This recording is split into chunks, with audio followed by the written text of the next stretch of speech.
Aquí en el primer capítulo, comenzando esta epístola, vemos el gozo y podríamos incluso decir el orgullo paternal que el apóstol Pablo tenía hacia la iglesia de Tesalónica. Pablo y su equipo contribuyeron en la constitución, en la formación de esta iglesia. ¿Ya? Qué hermoso es poder ser parte de la obra de Dios. El próximo domingo, como ustedes saben, vamos a tener la constitución de nuestra misión en Quillota. ¿Ya? Un tremendo privilegio inmerecido de que después de tantos años de oración, tantos años de servicio y ministerio, muchos de nosotros yendo a predicar, a enseñar, allá, ¿verdad? Principalmente con el aporte de nuestros misioneros, Antonio y Helen, y después ya de 7 años vamos a ver una iglesia constituida en Quillota. Una respuesta grande y tremenda de oración. Hermanos comprometidos, serviciales, hermanos, ¿verdad?, que dedicaron gran parte de sus vidas al servicio al Señor. Qué lindo es esto, ¿verdad? Y el apóstol Pablo acá, con una especie de orgullo paternal, de gozo como un padre sobre sus hijos, como un abuelo sobre sus nietos, exalta la obra de Dios en la vida de estos creyentes. Bueno, sin duda, vemos a través de la epístola que la iglesia de los tesalonicenses en Tesalónica fue una iglesia ejemplar. Eran motivo de gozo y de acción de gracias por el apóstol. Ya lo vimos en el versículo 2, pero acompáñenme al capítulo 2, versículo 3. Dice, estamos en Tesalonicenses 2:13. Dice el capítulo 2, versículo 13. Por lo cual, también nosotros, sin cesar, damos gracias a Dios de que cuando recibisteis la palabra de Dios que oísteis de nosotros, la recibisteis no como palabra de hombre, sino según es en verdad la palabra de Dios, la cual actúa en vosotros los creyentes. Fueron dóciles cuando se les predicó la palabra y la recibieron con humildad como palabra de Dios. Qué hermosa gratitud, ¿verdad?, de la actitud de los creyentes de Tesalónica, una actitud que trajo gozo y acción de gracias al apóstol. También en el capítulo 2, versículos 19 y 20, dice, porque ¿cuál es nuestra esperanza, o gozo, o corona de que me gloríe? Mire lo que dice, ¿no lo sois vosotros delante de nuestro Señor Jesucristo en su venida? Vosotros sois nuestra gloria y gozo, ¿verdad? Como un padre orgulloso de sus hijos, como un padre gozoso del testimonio de sus hijos en la fe, así el apóstol Pablo está dando testimonio de esta iglesia. Como cuando el apóstol Juan en su epístola también declara, no tengo mayor gozo que este, el oír que mis hijos andan en la verdad.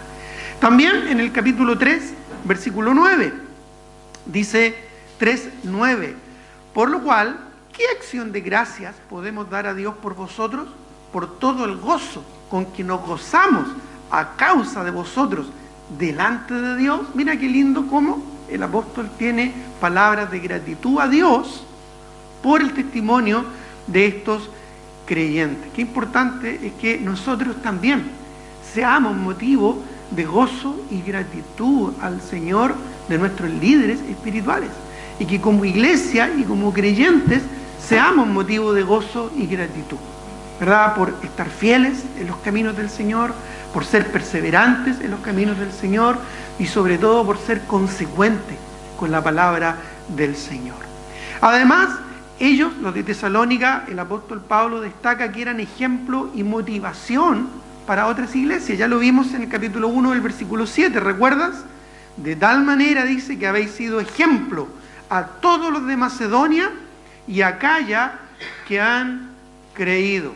También eran un gozo y un consuelo personal para el mismo apóstol Pablo. Miren lo que dice el capítulo 3, estamos siempre en 1 Tesalonicenses, capítulo 3, versículos 5 al 8.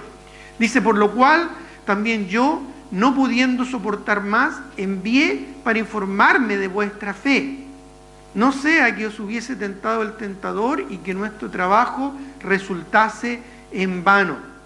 Ya envió a Timoteo, porque después dice en el versículo 6, pero cuando Timoteo volvió de vosotros a nosotros, y nos dio buenas noticias de vuestra fe y amor, y que siempre nos recordáis con cariño, deseando vernos como también nosotros a vosotros.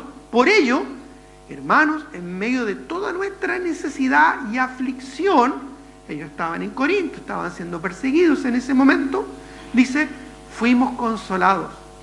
Fuimos, dice, consolados de vosotros por medio de vuestra fe. Es como un alivio.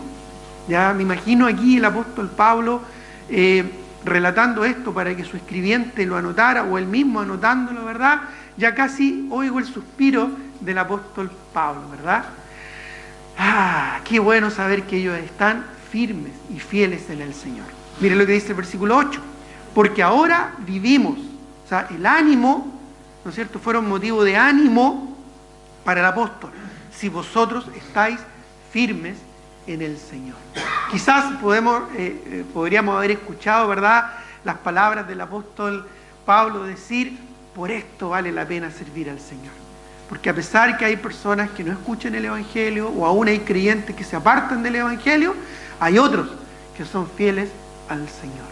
Entonces quizás en el corazón de este siervo de Dios se albergó ese tremendo alivio de saber que nuestro trabajo en el Señor no es en vano, como Pablo también exhorta a los creyentes de Corinto en otro pasaje. Bueno, además eran un ejemplo de amor, dice en el capítulo 4, versículos 9 y 10, ahí mismo, dice, pero acerca del amor fraternal, ese amor cariñoso entre hermanos, no tenéis necesidad de que se os escriba. Esto es porque era algo importante en ellos.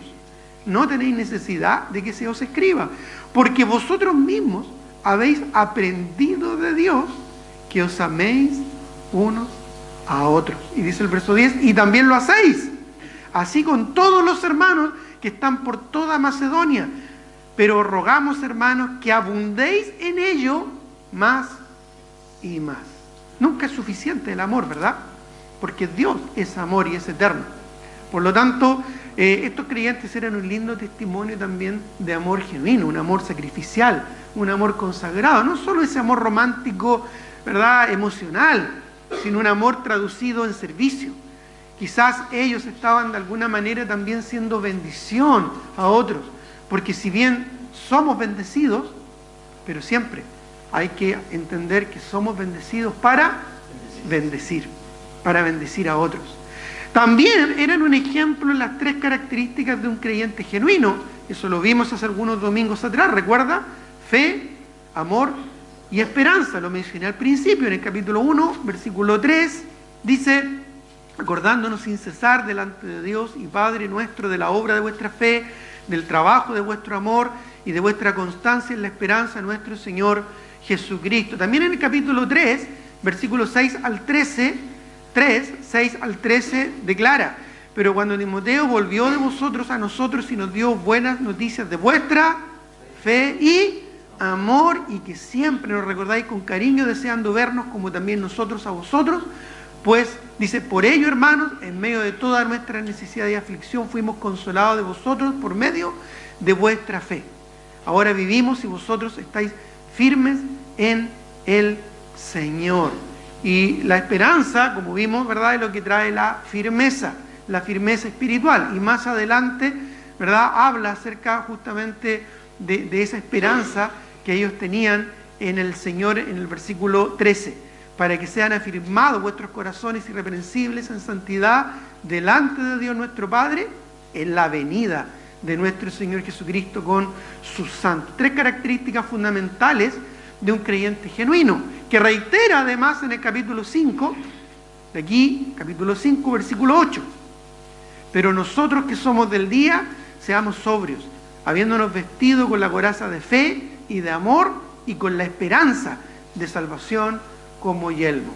La seguridad de salvación del creyente se establece, se cimenta sobre estos tres elementos: la fe salvífica, genuina, que obra salvación, porque por gracia sois salvos por medio de la fe, y esto no de vosotros, pues es don de Dios, no por obras para que nadie se gloríe, ¿verdad? Una fe que da fruto, ya no somos salvos por obras, sino para andar en buenas obras, pero también el amor genuino, el trabajo de vuestro amor, el amor servicial, el amor, ¿verdad?, superior, que es amar a nuestro prójimo, no solo como a nosotros mismos, como era en el Antiguo Testamento, sino siguiendo el ejemplo de Cristo. Amarnos unos a otros como Cristo nos amó. Un amor sacrificial, pero además una esperanza que nos hace perseverar, que nos hace crecer, madurar y conformarnos cada día más a la imagen de Cristo, sabiendo que Cristo viene pronto por nosotros, sabiendo que el Señor está pronto a regresar. Como dice acá en el capítulo, ya lo leímos, versículo 5 de Tesalonicenses, versículo 8, no sé si lo leímos o no. Dice, ahí sí lo leímos, sí.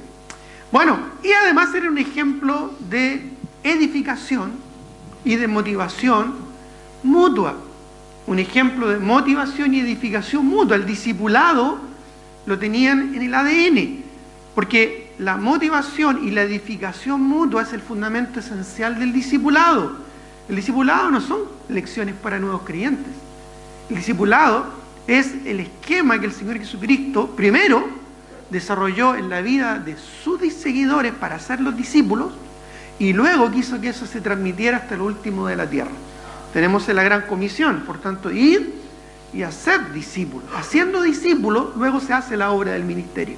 Se levantan iglesias, se ganan almas, se llega hasta lo último de la tierra.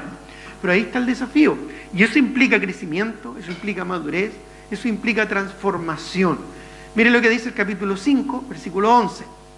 Dice, por lo cual, animaos unos a otros y edificaos unos a otros, así como lo hacéis. Una pregunta, ¿estás siendo edificado en esta iglesia? ¿Sí? ¿Puedes decir que estás siendo edificado acá en esta congregación? Bueno, te voy a hacer una pregunta aún más importante. ¿Tú estás edificando la vida de otro creyente? Es distinto. Y ahí está lo que es el verdadero discipulado. Ser edificado, pero también estar involucrado en edificar la vida de otros. Porque si solo estás siendo edificado sin tú involucrarte en un ministerio de discipulado para edificar la vida de otros, no solo estás haciendo la mitad del trabajo, sino que en realidad te estás perdiendo lo mejor.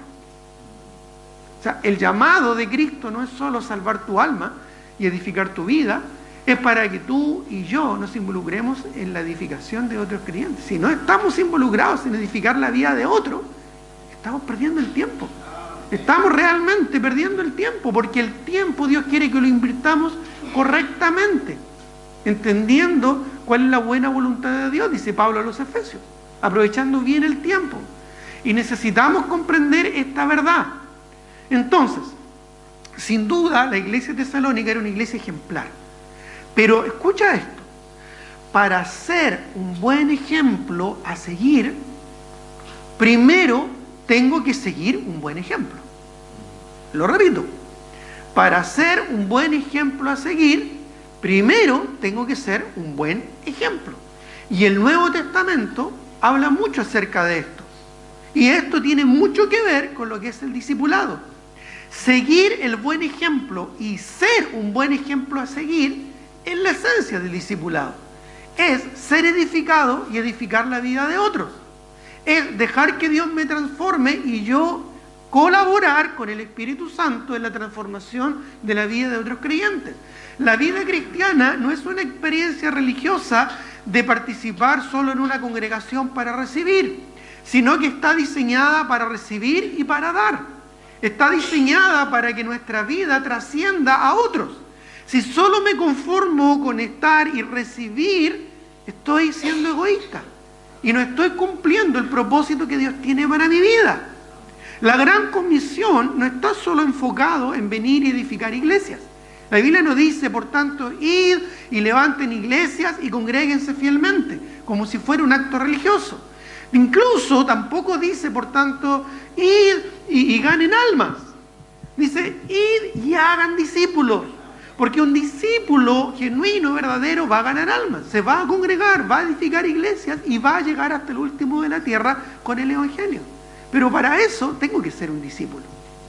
En la iglesia hoy en día hay muchos creyentes y muchos seguidores del Señor, pero pocos discípulos. Pocos discípulos. El discípulo necesita tomar decisiones, cambiar actitudes, comprometerse. Pero hoy en día a la gente del mundo no le gusta el compromiso. Muchos cristianos no quieren comprometerse, solo son asistentes, pero no discípulos, como los que tuvo Cristo a montones. Cristo tuvo muchos seguidores, algunos de ellos por los panes y los peces. Es como ir a un restaurante y no pagar la cuenta. Es como participar del beneficio sin estar participando del compromiso y de la responsabilidad. Todo privilegio conlleva grandes responsabilidades. Por eso es que Dios diseñó la iglesia sobre la base del discipulado. El Señor Jesucristo no solo invitó a sus discípulos a recibir sus enseñanzas, los invitó a participar e involucrarse en sus enseñanzas para que ellos fueran bendición a otros. Los llamó no solo para comer peces, sino para ser pescadores de hombres. Por lo tanto, tenemos que considerar el concepto bíblico de imitación y ejemplo espiritual. Debemos seguir buenos ejemplos para nosotros ser buenos ejemplos en lo espiritual, como los creyentes de Tesalónica. Recuerda, capítulo 1, 1 Tesalonicenses, capítulo 1, versículo 7. Pero antes del versículo 7, el versículo 6. Primero, recuerda, como ya dije, para ser un buen ejemplo a seguir, primero tenemos que seguir un buen ejemplo. Y aquí vemos el testimonio de estos creyentes en el versículo 6. Y vosotros, dice Pablo a los tesalonicenses, ustedes, dice, vinisteis a ser imitadores de nosotros. Ustedes nos imitaron. Aquí parte el discipulado. Esto es el comienzo del discipulado. Imitar a otros. Seguir el testimonio de otros. Seguir el ejemplo de otros. Eso es el discipulado. Allá en la Gran Comisión, ir a ser discípulos a todas las naciones, el Señor nos dice cómo hacerlo. Dice, enseñándoles que guarden todas las cosas que yo os he mandado. Y esa palabra enseñándoles, ya lo he dicho en otras oportunidades, es una palabra que el apóstol Pablo usó de manera muy específica. Es la palabra no paidagogo, o pedagogo, como se entiende hoy en día, que es la palabra habitual para enseñanza en el Nuevo Testamento. No. El apóstol Pablo usó otra palabra, la palabra didascos, o didáctico. De ahí viene nuestra palabra en español, didáctico. Algo que tú puedes ver, algo que tú puedes tocar, un juguete didáctico para un niño que le quieres enseñar los colores, las formas, es algo que ellos pueden tocar, que pueden manipular, que pueden ver. Y por eso es que usa esa palabra el apóstol Pablo, cuando habla del contexto de ir a ser discípulo, enseñándole, es decir, con tu propia vida, con tu propio ejemplo de vida, tú tienes que ser visible, palpable, audible, y con tu testimonio práctico enseñar a otros. Transmitir las enseñanzas de Cristo a otros porque tú primero las estás viviendo. Dios no llamó a oyentes, llamó a discípulos a aprender de otros y a seguir el buen ejemplo de otros para que otros pudieran también seguir su buen ejemplo. ¿En qué podríamos nosotros, cada uno de nosotros, en qué podríamos ser ejemplo a otros? ¿Somos ejemplo de buenas obras? ¿Somos ejemplo en participar en todas las actividades y ministerios de la iglesia? Primero nuestros hijos van a aprender de nosotros. Si para mí es una lucha, es una carga y cada vez soy más vencido en no participar en las reuniones de oración, las reuniones habituales, las reuniones de ministerio, eso van a aprender mis hijos y van a entender que no es tan importante congregarse. Doy ejemplo a ellos, a mi familia, pero también a otros. Y eso es algo muy, pero muy básico, muy esencial. Si yo no leo la Escritura cada día, si yo no oro en mi casa, ¿qué van a aprender mis hijos? ¿Qué van a aprender mi familia? Yo soy llamado a ser un ejemplo, a vivir el Evangelio con un testimonio claro. Somos cartas abiertas, leídas por todos. Así fuimos diseñados para eso, fuimos diseñados y por eso fuimos diseñados en el contexto de una iglesia local y en el contexto de una iglesia que discipula. ¿Somos ejemplo a otros? ¿Estamos dando ejemplo y buen testimonio a otros? Siempre lo hacemos. ¿Buen ejemplo o mal ejemplo? Ahora, si preguntáramos ¿en qué estoy siendo un mal ejemplo a otros? Quizás la lista sería un poco más larga, ¿verdad? Podríamos llenarla con más facilidad. Quizás no soy un buen ejemplo en cuanto a evangelismo, quizás no soy un buen ejemplo en cuanto a puntualidad, quizás no soy un buen ejemplo en cuanto a responsabilidad, Quizás no soy un buen ejemplo en cuanto a mi tiempo de oración o tiempo de lectura bíblica. Quizás no soy un buen ejemplo en cuanto a mis actitudes, mis reacciones ante las situaciones injustas de la vida.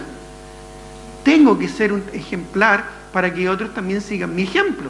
De eso se trata. Generosidad, oración, conocimiento bíblico, amor, servicio, humildad, cariño, fe, santidad, motivación, responsabilidad, etcétera, etcétera, etcétera. Y por favor, no ocupes la excusa barata de tantos creyentes en este mundo. No, es que hay que mirar a Cristo. Sí, es una excusa que muchas veces creyentes de manera liviana utilizan. No, no me sigan a mí, sigan a Cristo. Ok, suena bonito. Es como los de Corinto, que eran re carnales, ¿verdad? Uno eran de Pablo, otro es de Apolo, y los que eran más carnales probablemente eran los que decían, nosotros somos de Cristo. Como si eso fuera algo más, el lenguaje de los jóvenes, más bacán, más superior. Bueno, así son muchos creyentes hoy en día, se excusan detrás de evadir una responsabilidad que Dios pone sobre nosotros. Dios quiere que seamos ejemplares. Lo vamos a ver hoy día. Dios espera que tú seas ejemplo. Sí, tenemos que seguir a Cristo y estamos siendo conformados en la imagen de Cristo. Pero eso no te desliga ni me desliga de la responsabilidad de ser creyentes ejemplares. De testificar con nuestro ejemplo. De ser nosotros ejemplos a seguir. Cristo nos dejó un ejemplo a seguir. No lo busquen, en Juan 13:15 el Señor dijo, porque ejemplo os he dado. ¿Te acuerdas que Él dijo eso? Porque ejemplo os he dado para que como yo os he hecho, vosotros también hagáis. Pero miren lo que dice, acompáñenme a Efesios 5:1. Sed pues imitadores de Dios, dice, como hijos amados. Un hijo, ¿de quién aprende? De su padre. Nosotros, que somos papás, tenemos que ser consecuentes y dar un testimonio a nuestros hijos, a nuestras hijas. Nosotros como papás, que representamos en nuestro hogar a nuestro Padre Celestial, somos los primeros en dar el ejemplo. ¿Ya? A veces, como hombres, delegamos en nuestras esposas cosas que nosotros tenemos que asumir, que no son delegables. Nosotros somos llamados a ser ejemplares, porque Dios nos da ejemplo a nosotros. También en 1 de Pedro 2:21, dice, pues para esto fuimos llamados, porque también Cristo padeció por nosotros, dejándonos ejemplo. ¿Para qué? Para que sigáis sus pisadas. Jesús muchas veces declaró esto a sus discípulos. No lo busquen, en Mateo 11:29 les dijo, llevad mi yugo sobre vosotros y aprended de mí, dijo el Señor, que soy manso y humilde de corazón, y hallaréis descanso para vuestras almas. ¿Y saben por qué esto es interesante? Porque Jesucristo se hizo hombre para darnos ejemplo a seguir. Por eso es que el discipulado es tan efectivo, porque aterriza la vida cristiana a una vida real. Cuando tú ves a un creyente maduro tomar decisiones espirituales, cuando tú ves a un creyente maduro enfrentar el dolor, la aflicción de una manera madura y estable, tú estás aprendiendo un testimonio palpable, real. Bueno, si él puede, yo también puedo. No es algo lejano, no es algo etéreo, no es algo espurio. Es un ejemplo real. Ver a otros creyentes enfrentar la injusticia, ver a otros creyentes enfrentar la oposición, ver a otros creyentes enfrentar el dolor, ver a otros creyentes tomar decisiones, ver a otros creyentes ser transformados, tomar decisiones que van a transformar su vida. Eso anima, eso motiva. Esta semana estuvimos hablando con un joven que tomó la decisión de rendir su vida al ministerio a tiempo completo. Y la próxima semana se va a ir a estudiar al seminario, allá a Santiago, en la Facultad Teológica. Ya, algo que quizás otros jóvenes puedan observar y decir, bueno, si él puede, yo también puedo. Alguien, ¿verdad?, que está dispuesto a tomar pasos y tomar decisiones espirituales. Entonces son lindos testimonios, hermanos, de que Dios obra en nuestras vidas. Dios no es algo lejano, es algo real. Y a través del discipulado, del ejemplo, seguimos el testimonio de Cristo. Pablo dijo muchas veces, no sé si lo recuerdan, en 1 de Corintios, capítulo 11, versículo 1, lo puedes anotar ahí, Pablo dice claramente, sed imitadores de mí, así como yo de Cristo. Ahora, tal vez tú puedes decir, pero es que yo no soy como el apóstol Pablo. Bueno, ¿y por qué no?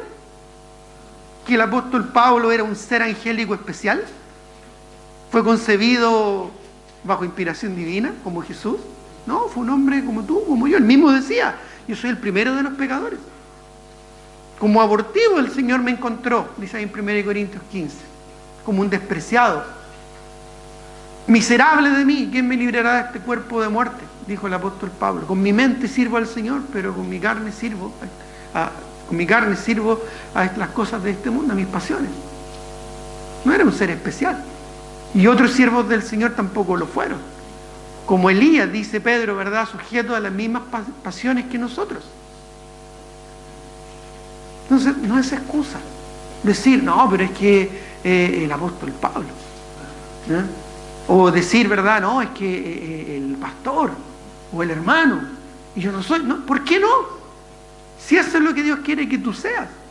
Quiere que sigas un ejemplo y que seas un ejemplo a seguir. Dios quiere que tú seas un imitador y a la vez alguien digno de imitar.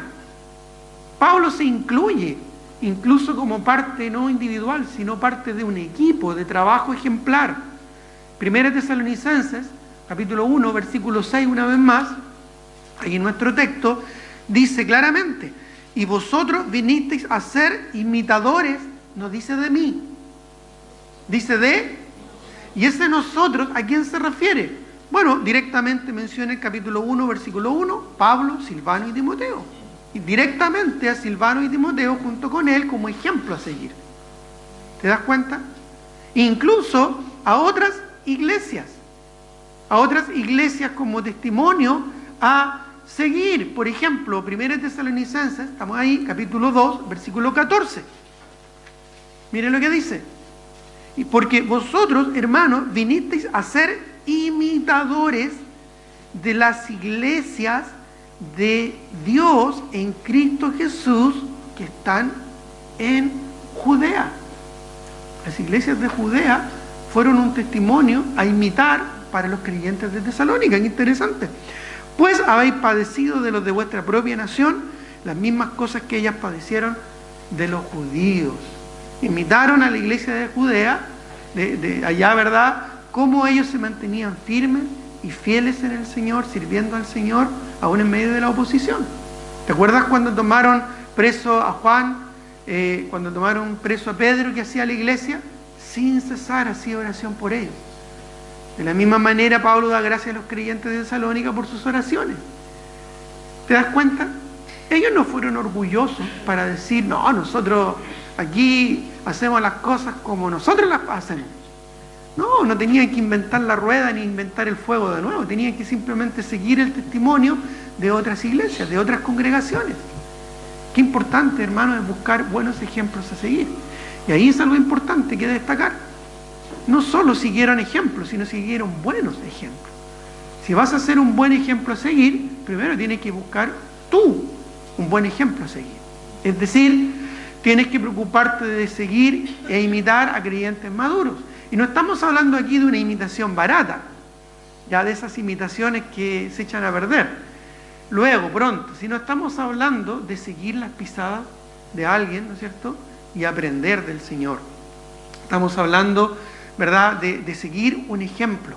Ahí Pablo dice en 2 Tesalonicenses, busquemos ahora 2 Tesalonicenses, capítulo 3, versículo 9, 3:9 de 2 de Tesalonicenses, dice, no porque no tuviésemos derecho, sino por daros nosotros mismos un ejemplo para que nos imitaseis.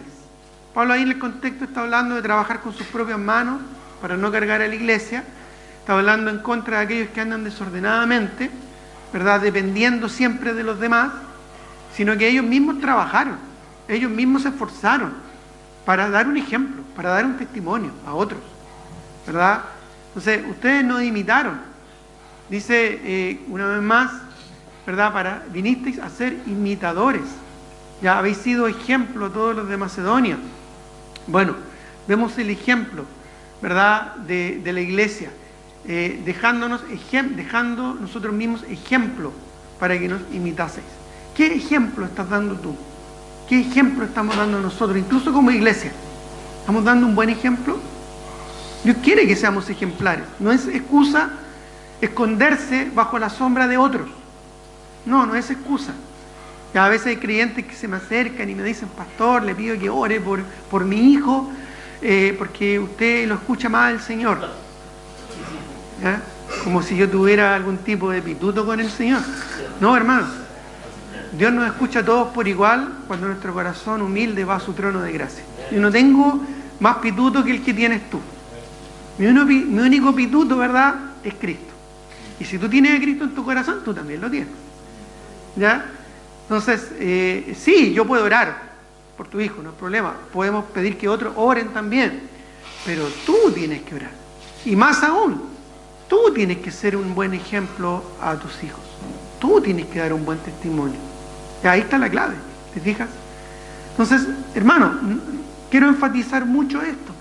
No podemos ni debemos excusarnos bajo la sombra de otros. No, es que tengo poco tiempo, es que no conozco tanto de la palabra del Señor, es que me cuesta. Bueno, ¿y tú crees que a tu pastor no le cuesta? ¿O a los líderes de una iglesia tampoco le cuesta? ¿Crees que tenemos otra ADN, otra naturaleza? Tenemos la misma naturaleza caída, hermano. Y estamos todos en lo mismo. El punto es que no tenemos que ser flojos ni perezosos. Tenemos que esforzarnos en ser consecuentes con el Señor. Nunca te excuses en que no, es que otros saben más que yo. Bueno, si no sabes, aprende. Para eso está la palabra del Señor, que nos enseña, nos redarguye, nos corrige, nos instruye en justicia. Para que seamos maduros, perfectos, preparados para toda buena obra. Si no estás preparado para toda buena obra, aprende. Tienes que aprender. Tienes la palabra del Señor, tienes buenos maestros, tienes buenos instructores, tienes discipuladores, tienes una iglesia que te enseña. Aprovecha las oportunidades que Dios te da. No te andes quejando ni te andes excusando de una manera egoísta, irresponsable y barata, escondiéndote bajo la sombra de otros. Tenemos que ser un buen ejemplo. Pablo lo describe y el Nuevo Testamento lo enfatiza una y otra vez. Una y otra vez. El seguir el ejemplo. Pablo, cuando está hablando a su discípulo directo Timoteo, mira, acompáñeme a Tito, perdón, no a Timoteo, a Tito. Bueno, también le dice a Timoteo, después lo vamos a ver, pero primero Tito, que fue discípulo del apóstol Pablo. Tito, capítulo 2, el versículo 7. Tito 2, 7. ¿Lo tienen ahí? Dice, Tito 2, 7.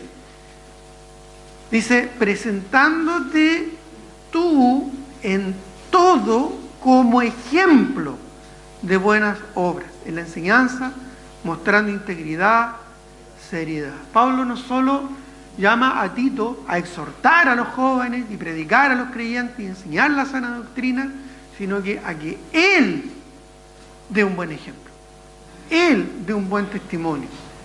Y esto es una responsabilidad para todos. Incluye, por supuesto, a los líderes de la iglesia. Hebreos 13:7 dice: acordaos de vuestros pastores, se acordarán de ese pasaje, que os hablaron la palabra del Señor, considerad cuál haya sido el resultado de su conducta e imitad su fe. Los pastores también somos llamados a hacer testimonio y a ser ejemplos a seguir. Pero no solo los pastores, todos somos ejemplos a esto. Ahí mismo en Hebreos, capítulo 6, versículo 12, busquémoslo, Hebreos 6, 12. Hebreos 6, 12, y aquí parte hablando del principal problema, porque muchas veces no queremos ser ejemplo. Hebreos 6, 12 dice, ¿lo tienen? Dice, a fin de que no os hagáis perezosos. Ahí está el problema, muchas veces simplemente somos perezosos. No queremos ser ejemplo a otros. Nos excusamos, nos escondemos. No, pues hermano, tienes que crecer, tienes que madurar. Ya dice, a fin de que no os hagáis perezosos, sino imitadores de aquellos que por la fe y la paciencia heredan las promesas. Ahora, si tú me dices, sí, pastor, es que yo no llevo poquito tiempo en la iglesia. Ya, ok, llevas poquito tiempo en la iglesia. Entonces, ¿qué tienes que hacer? quizás hay cosas que todavía tú no conoces o tú no aprendes. ¿Qué tienes que hacer? Bueno, sigue el ejemplo de tus líderes. Sigue el ejemplo de tu pastor, de tu encargado de ministerio, de tu discipulador. Sigue su ejemplo. Si tu discipulador llega temprano, llega tú temprano. Si tu predicador te habla de algo, sigue su ejemplo, sigue su testimonio, imita. Va a llegar un momento en que tú vas a ser imitable. Ahora, si llevas más tiempo en los caminos del Señor, bueno, aprovecha las instancias que tu iglesia te da para crecer. Y sé imitador de aquellos que por la fe y la paciencia heredan las promesas. Pero o estás imitando o te están imitando. Y eso es algo que se perpetúa. Ya, siempre es bueno imitar y aprender lo bueno. Siempre es bueno. Un pastor está siempre aprendiendo, leyendo buenos libros, consultando con otros pastores, observando, ¿no es cierto?, qué pasa en otros lados para aprender. Tú, por supuesto, lo pruebas todo, desechas lo malo, pero retienes lo bueno. No siempre todo va a ser aplicable. Pero si tú dejas de aprender, dejas de crecer. Y si dejas de crecer, te estancas y te mueres. Tenemos que siempre estar aprendiendo e imitando. Santiago, capítulo 5, versículo 10. Santiago, capítulo 5, un libro muy práctico, el libro de Santiago. Santiago 5:10. Mire lo que dice. Hermanos míos, Santiago 5:10. Tomad como ejemplo, dice. ¿Ejemplo de qué? De aflicción y de paciencia a los profetas que hablaron en el nombre del Señor. Muchos de ellos fueron martirizados por causa del Evangelio. ¿De quiénes podemos aprender? Bueno, de aquellos en los que Dios ha trabajado en sus vidas. Acá en la iglesia tenemos hermanos que han pasado momentos muy duros y difíciles. Tú puedes aprender de ellos. Y sabes, esto está diseñado así. La palabra del Señor nos dice que Dios es Dios de misericordia y de toda consolación, para consolarnos en nuestras tribulaciones, para que por medio de esa consolación con que nosotros somos consolados, nosotros también podamos consolar a otros que están en cualquier tribulación. Quizás tú te has preguntado por qué Dios me permitió pasar por esta circunstancia. Bueno, es para que tú crezcas y para que tú madures. ¿Para qué? Para que tú seas ejemplo a otros. ¿Quién sabe? Y hermanos, hermanas que van a pasar en algún momento por tu misma aflicción, por tu misma prueba, aún por tus mismos fracasos. Bueno, si Dios te levantó, tú eres un ejemplo de la gracia del Señor, que debes compartir y transmitir a otros. Ser ejemplo, seguir el ejemplo y ser ejemplar. Es una dinámica permanente, constante, cotidiana. Es algo que siempre tiene que estar. Y como les mencioné, vamos ahora a otro discípulo directo que tuvo el apóstol Pablo, que fue Timoteo. Acompáñenme a 2 Timoteo 4:12. 2 Timoteo 4, un pasaje muy conocido, 2 Timoteo 4:12. Y aquí Pablo le dice directamente a Timoteo. Y recuerda que Timoteo era joven. Incluso Pablo le exhorta: ninguno tenga en poco tu juventud, ¿no es cierto? Le dice, porque era joven. No estamos hablando aquí de un creyente de muchos años, maduro, ya recorrido en la vida, con tanta experiencia, ¿verdad?, en el ministerio. No, estamos hablando probablemente de un siervo de Dios muy jovencito. ¿Y qué le dice Pablo? 2 Timoteo 4. 2 Timoteo... 1 Timoteo, me equivoqué yo, perdón, disculpen. 1 Timoteo 4:12, sí. Primera, ¿no? No es segunda, primera. ¿Qué le dice Pablo a Timoteo? Dice: ninguno tenga en poco tu juventud. Recuerda, joven, no tan experto en la vida, pero con la posibilidad de tener un tremendo testimonio en lo espiritual. Porque aquí no es edad, hermano, no es tiempo en el Señor. Puede llevar 30, 40 años en el ministerio, da lo mismo. Porque puede haber repetido 40 años el mismo año. Claro. No, aquí hablamos de madurez espiritual. Incluso puede llevar poco tiempo en el Señor, pero ser maduro en base a decisiones, actitudes asumidas en lo espiritual.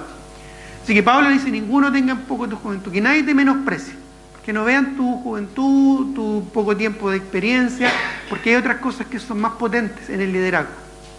Ninguno tenga en poco tu juventud. ¿Qué le dice? Si no, no dice, mira, trata de ser ejemplar en esto. No dice eso. No. Sé ejemplo.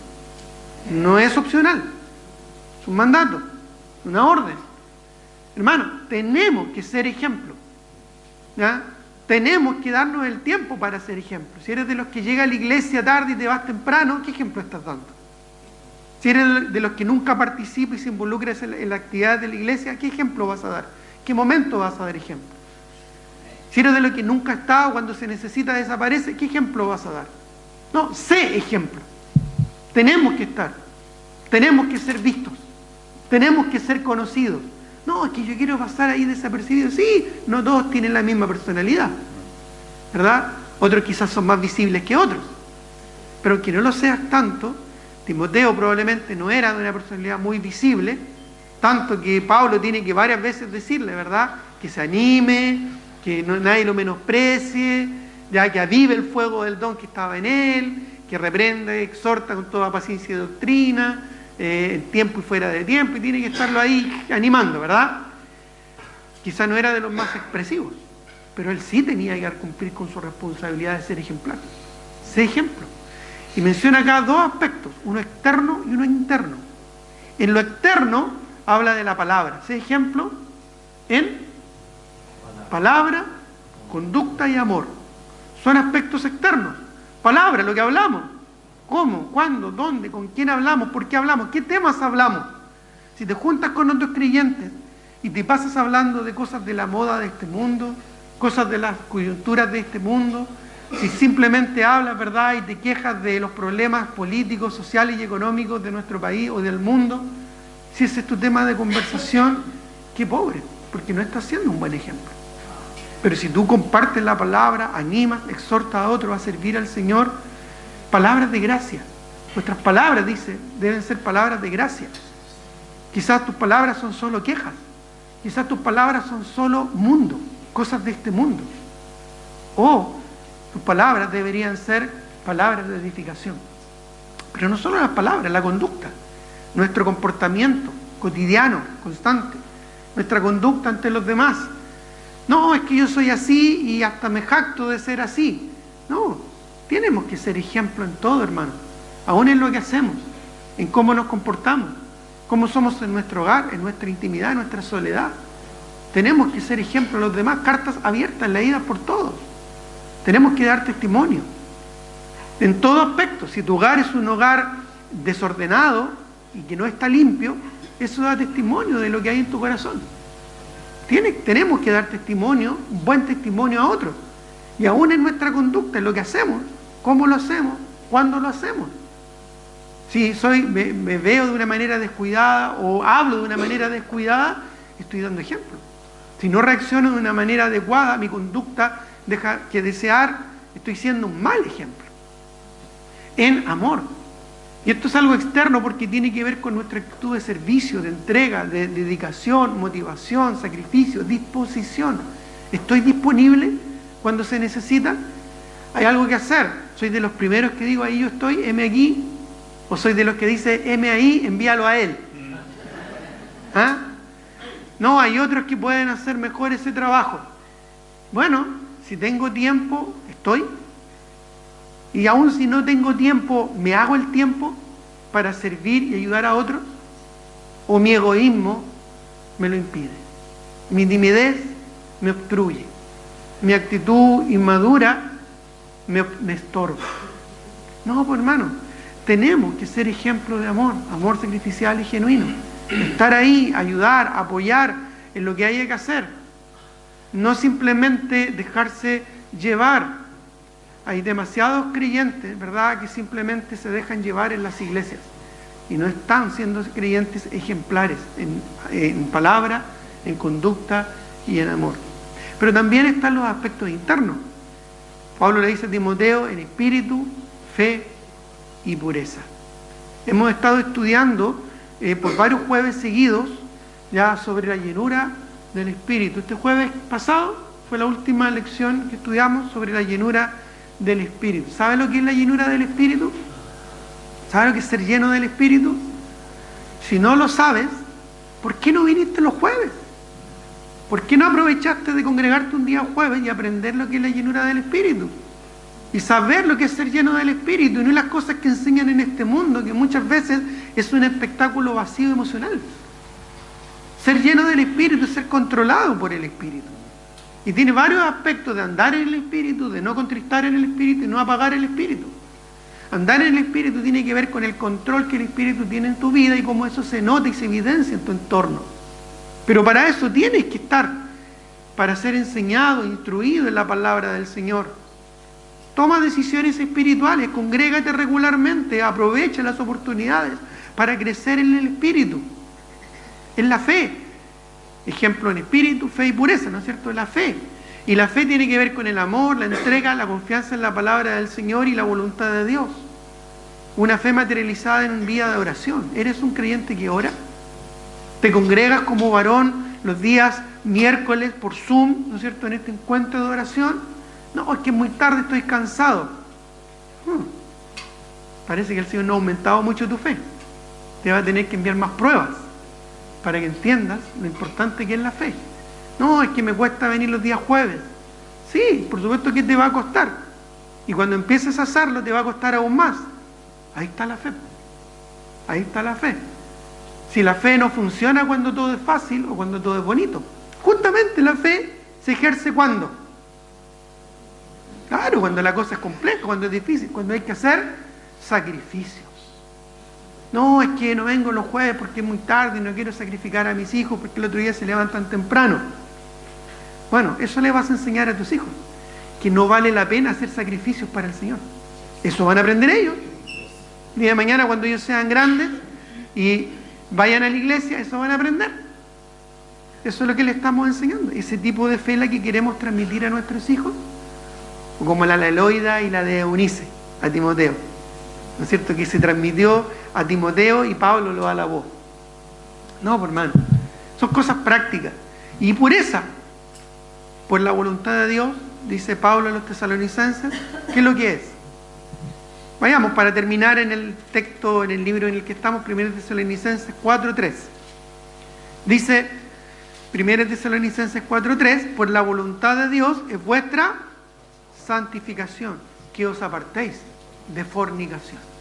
Y lo remata en el versículo 7, pues no nos ha llamado Dios a inmundicia, sino a santificación. Entonces, la pureza. Estamos tomando decisiones de pureza, cortar con esa suscripción que me hace pecar en mi debilidad, cortar con ese dispositivo móvil que es una piedra de tropiezo para mí, cortar con esa amistad que me está estorbando en mi desarrollo espiritual. Son decisiones de pureza, hermano, siguiendo el testimonio de otros, siguiendo el testimonio de otros creyentes. ¿Sabías tú que en la iglesia de tesalonicenses probablemente habían idólatras que se convirtieron? Probablemente habían prostitutas que se convirtieron, sacerdotes paganos que se convirtieron de los ídolos para servir al Dios verdadero. Probablemente habían ladrones que se convirtieron, quizás mentirosos, mitómanos que se convirtieron al Señor y que dieron testimonio de ser una iglesia ejemplar transformada por la gracia del Señor Jesucristo. ¿Sabías tú que en nuestra iglesia hay probablemente ex alcohólicos que se han convertido al Señor? Ex drogadictos que se han convertido a Cristo y ahora sirven al Señor. Ex infieles, adúlteros que cambiaron su vida y ahora sirven al Señor. Ex ladrones que en su momento quizás robaron cosas y ahora están sirviendo al Señor con lealtad y fidelidad porque Dios los transformó. Sí, en nuestra misma iglesia. Nosotros mismos, quizás tú mismo estás pensando, oh, yo claro, en mi vida pasada yo era así, era así. Bueno, si Dios te transformó para que tú y yo, hermanos, seamos ejemplos. Así como los creyentes en Tesalónica. Recuerda, para ser un buen ejemplo a seguir, primero tengo que seguir un buen ejemplo. Entonces, busquemos buenos ejemplos a seguir en la iglesia, entre otros creyentes, y nosotros seamos buenos ejemplos a seguir. De eso se trata una vida cristiana consecuente, y por eso Pablo estaba tan contento con la iglesia de Tesalónica. Que Dios también esté contento con nosotros y con nuestra iglesia. Tengamos un momento de oración.